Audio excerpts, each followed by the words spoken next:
लोकसभा चुनाव में एनडीए की सरकार तो भले ही देश में बन चुकी हो, लेकिन उत्तर प्रदेश में इस बार भारतीय जनता पार्टी को करारा झटका हुआ है।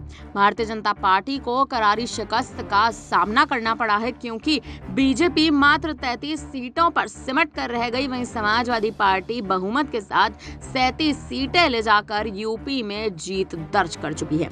लेकिन वहीं इसी बीच सुर्खियों में है मायावती की पार्टी बहुजन समाज पार्टी, जिस पार्टी का इस बार इस लोकसभा चुनाव में जनाधार कहीं ना कहीं गिरता नजर आया है। लेकिन अब आने वाले उत्तर प्रदेश के उपचुनाव में और वहीं 2027 के यूपी के विधानसभा चुनाव में मायावती नई रणनीतियां बनाने में तमाम तरह के प्रयास कर रही हैं। उनमें से एक प्रयास है सीएम योगी आदित्यनाथ के साथ गठबंधन का।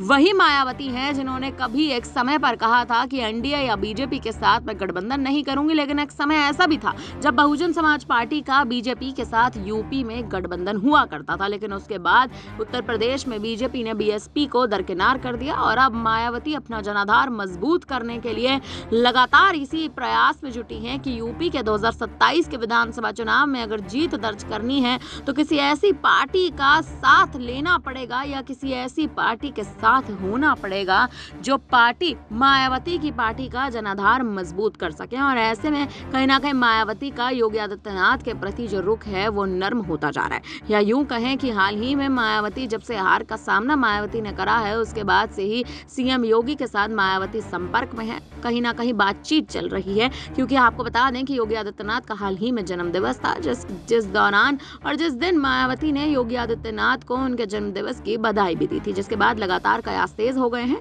कि अब मायावती योगी आदित्यनाथ के साथ यूपी के विधानसभा चुनाव में गठबंधन करती नजर आ सकती हैं।